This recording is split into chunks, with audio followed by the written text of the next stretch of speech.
My name is Dustin Reiner. I'm 39 years old, and I was born and raised in Newmarket, Tennessee. But I was born and raised more on the Kodak side, not like the Knoxville side, near the Smoky Stadium. I grew up there until I was about 15 or 16 years old, and then my parents and I, we moved to Talbot, where I'm currently residing now. I've lived there in Talbot for probably about 22 years. I was 36 whenever I came back to school. And what made me decide to come back to school was I started looking at time and thinking time's going to pass me by no matter what. Whether I'm 36 and going to school or 36 and working as a bagger at Ingles, time is still going to be time. I got tired of being sick and tired. That would be the best way to put it. As I got older, without a college degree, it is proven. You can Google it, you can see documentaries on it and stuff, that those people that have a college degree make twice the amount of somebody with a high school education, and those with a master's degree make twice as much as somebody with a college degree. So it's like, it keeps going in levels. And I was on the bottom. I couldn't go anywhere but up. And so I just was like, well, if I want to make $7 for the rest of my life, keep doing what you're doing, you'll keep getting what you're getting. So basically, that's what made me finally, the pain of, well, will they make fun of me? How do I do this? Et cetera, was less than that pain of like, oh my gosh, I don't have enough money to get gas. I was an underachiever in high school, to be honest with you. My aspirations was to see how many women I could get, maybe, you know, honestly. Or aspirations were just, most of the people that I knew, like in my town of Dumpling Valley in Newmarket, it was just, they worked factory work and stuff. I never really thought about college right out of high school. Like, I got married right out of high school. I was 19 when I got married. And then I'd worked at Sea Ray Boats in Knoxville for a couple of years. And my wife and I, at the time, we had some children, and then I started getting into the banking industry. And I worked at First Tennessee Bank for 7 years prior to starting at Walter State. When you're that young and you're married, your aspirations are just to pay the bills. And so it was as I got older and realized I didn't want to keep living that lifestyle of barely getting by. And I know I keep quoting people, but like Dave Ramsey, he says that you'll only change when the pain of same hurts worse than the pain of change. And that's true, because change is hard, because we don't understand it, we don't know what it's like, and so my aspirations honestly were just to finish high school and just get a job somewhere, like as long as bills are paid. You know, I had no desire to come to college until I got older. At first I was embarrassed, and I know that sounds weird to be embarrassed to start school, but I started thinking like, well, what will people say? What will people think? And my biggest fear was the fear of failure, of me starting school and then getting halfway through a semester and saying, I can't do this. So when I told my kids that I was going to go back to school and stuff, I knew that I had to follow through, because I totally believe that if I didn't follow through, that teaches them not to follow through.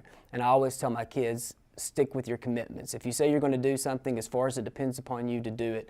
So I struggled at first with, do I tell people or not? I was going to kind of just go to night classes when I didn't have my kids, because I have them every other weekend. I have them exactly split custody, but I could have fixed it to where I did not have them while I was going to school and stuff. And it was going to be kind of like one of those things, because if I tell somebody, then I'm held accountable. So I thought about it, and then after I told them, you know, they were like really excited and stuff for me to get started back in school. My daily schedule was, I took a lot of night courses. I tried to work from 8 o'clock in the morning until 5 o'clock in the afternoon. And then whenever I would get out of work, I would be up here. I work in Dandridge, so I would be up here at 6 o'clock. And then I would take as many night classes as I could. Like when I first started, I only started with 2 courses, and they were both night classes. I took a Saturday class that was a speech class. So I tried to take as much as I could at night so it was not taken away from me at work. And then I would miss like maybe a couple of hours during the day on certain days if we had finals or exams of that nature, so that way I could study some more. My boss was really good about working with me on my school schedule, but the majority of the time I took night classes. It's kind of like if you're getting ready to climb some stairs, when you look at it, you don't start at the bottom and jump all the way to the top. You walk up the stairs, and so I started realizing that college is a walk up stairs. It's not jumping from the bottom of the steps all the way to the top. So that's what I would do to relieve some of my stress, was like take the stairs instead of like try to jump it. One of the biggest things that surprised me about Walters State was the diversity of people, like the age groups. At first, I thought that there would just be a couple of non-traditional students that were here, and I was very surprised that out of the 3 years that I came here, I was never the oldest person in the classroom. And another thing that surprised me was I don't really know how to word this, the non-judgmental attitudes that the younger students took toward me. Like at first, whenever I first came here, I was thinking that, oh, they're going to look at me like I'm just the old guy or something. But then I just realized that we were all, I guess an analogy would be like we're all reading the same book, we're just on different chapters. You hear a lot of people say, do the best that you can do. And sometimes just doing is hard enough. My greatest accomplishment would be just doing, because there's so many people, especially my age, that say that they don't want to, they don't have the time or they don't have the energy. But I think that personally is just an excuse, because it holds them accountable. Because they're like, well, I'm 39 and I'm not in school and he is, and so then they have to be held accountable. Like, why is he in school and I'm not? So just the fact of doing it, to me, was my biggest accomplishment, because I proved that I could do it, because it was difficult to even get started. But I do believe that the carrying on isn't the hard part. Like Tony Robbins says, the getting started is always the hard part. But then once you get started, the momentum usually will carry you through. The first goal that I had was to get started. I accomplished that. Second goal was just to finish. So not only did I finish, I also graduated with honors. And then it built my confidence to know that I could compete.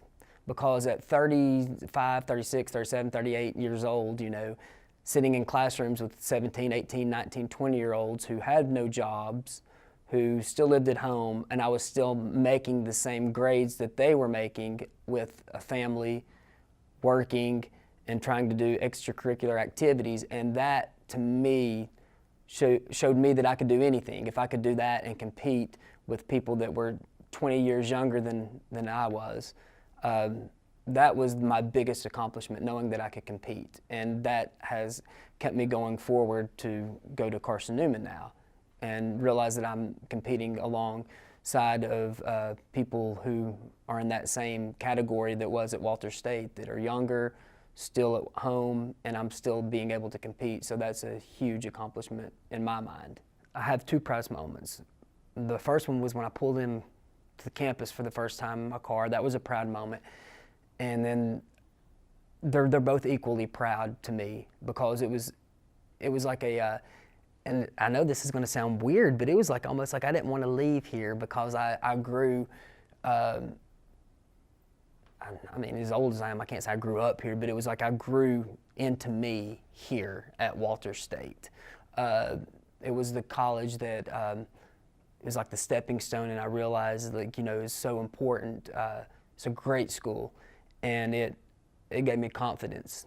And so it was actually even hard to leave, but when I did leave, it was a joyful occasion. So two moments: the first day and the last day. If no one meditates, I would highly, highly recommend it. That is one thing that's helped me get focused. This is an interview about meditation, so if you guys, I would look into meditating. it's not some kind of weird spiritual thing. I mean, it's just a focus thing. And so that is what I would do, is I would meditate in the morning, and then it would get me, oh, okay, I'm started, and then that momentum would like carry me through.